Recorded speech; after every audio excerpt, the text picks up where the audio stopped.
Tensions at Morehouse, a historically black college, are escalating as Biden gets closer to delivering the commencement speech there on Sunday. The Biden administration was so concerned with the potential for protests over Biden's handling of the war in Gaza that they sent the head of the White House Office of Public Engagement to meet with a group of students and faculty a week before the speech. Now here's a glimpse of that meeting where a Morehouse student expressed his concerns. Right now, I'm being told that we need to use our platform as Morehouse men.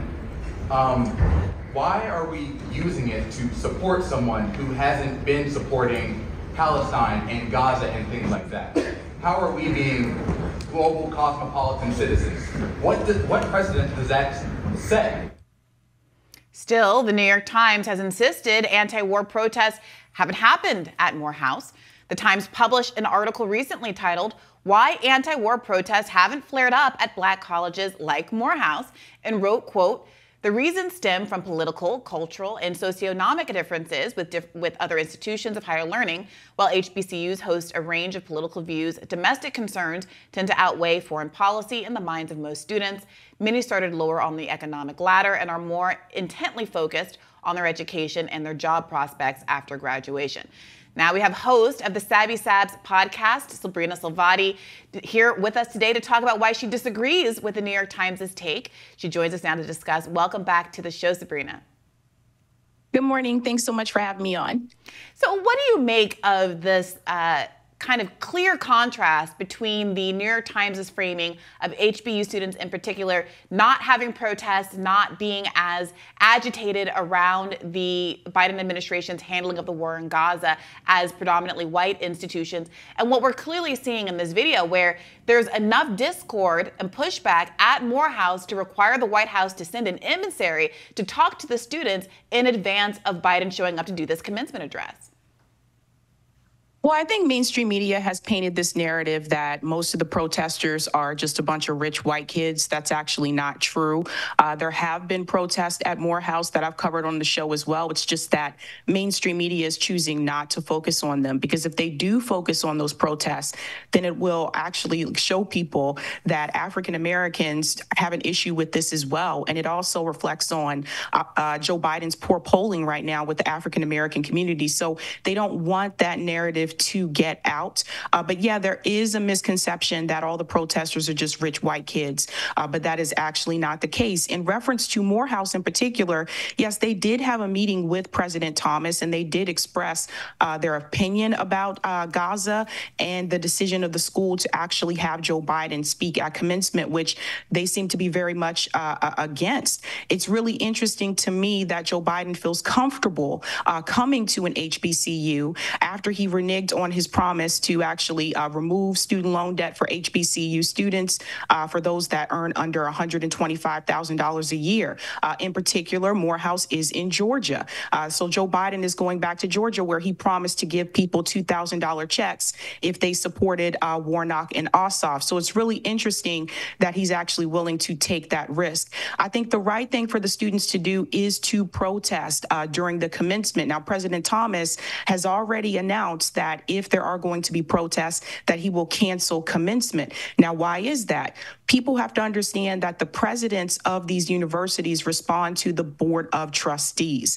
So President Thomas is doing exactly what the Board of Trustees wants him to do. So this is why I continue to say these universities, we have to start calling them businesses. And they have realized that the students are the customers. So the students actually have more power here than they may have realized, but I think they're realizing it now. But I think it is absolutely important that Morehouse students do express their opinion about Joe Biden speaking at commencement. And I think this needs to happen to Joe Biden's face. Sure. The reason he's speaking there, as you alluded to, is the fact that Georgia is a swing state that he hopes to win, and his approval numbers with black community right now are very, very bad, historically low for Democrats. What does he need to say to a gathering such as this if he wants to improve his standing with a core key constituency? Well, I can tell you what he doesn't need to say. He doesn't need to say that we have to protect our democracy. He doesn't need to say that if it's me or it's Donald Trump, you're going to end up with Donald Trump again. I don't think the Trump fear-mongering is working with people this time around. And I think Joe Biden needs to focus more on his actions instead of his rhetoric.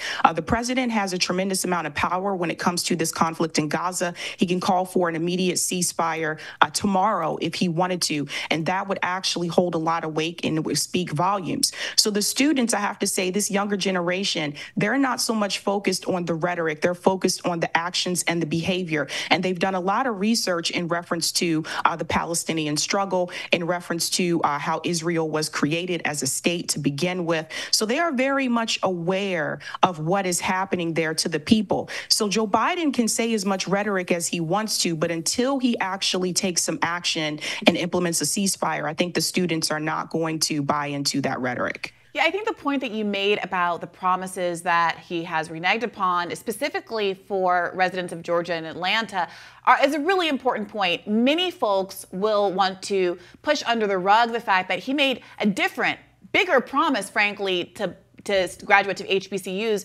than his broader kind of student debt mandate, which was he was going to cancel all student debt for HBCU graduates, not just the 10 to 20,000, depending on whether or not you were a Pell Grant recipient.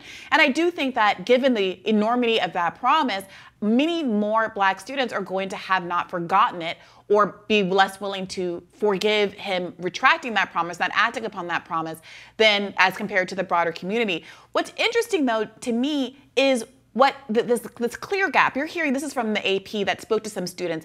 One student at Morehouse, a sophomore named Anwar Kareem, said, "This is a global catastrophe in Gaza, and Joe Biden coming to pander for our votes is political blackface." You're getting that kind of rhetoric, that kind of protest coming out of the voices of Black college students, at the same time that you have the New York Times insisting that Black students, unlike their peers at white institutions, are too concerned with their own kind of domestic concerns, socioeconomic concerns, and that they are just not paying as much attention to what's going on in Gaza, when it does really feel like the opposite, frankly, is true, that Black students have been overrepresented, if anything, on campuses, at these campus protests. There was a really viral image of a Black student who was an HBCU student at Emory getting tased by the police some months ago. And I got to ask you, Sabby, are they trying to Bernie bro the pro-Gaza protests? Right. They're trying to make it seem like younger, Black students are not paying attention to this issue. That is not the case. Every pro-Palestinian protest that I have covered on the ground, there have been Black students there as well. They don't want you to see that. They want you to think that this is just a rich white kid thing that's happening here, but that's not the case.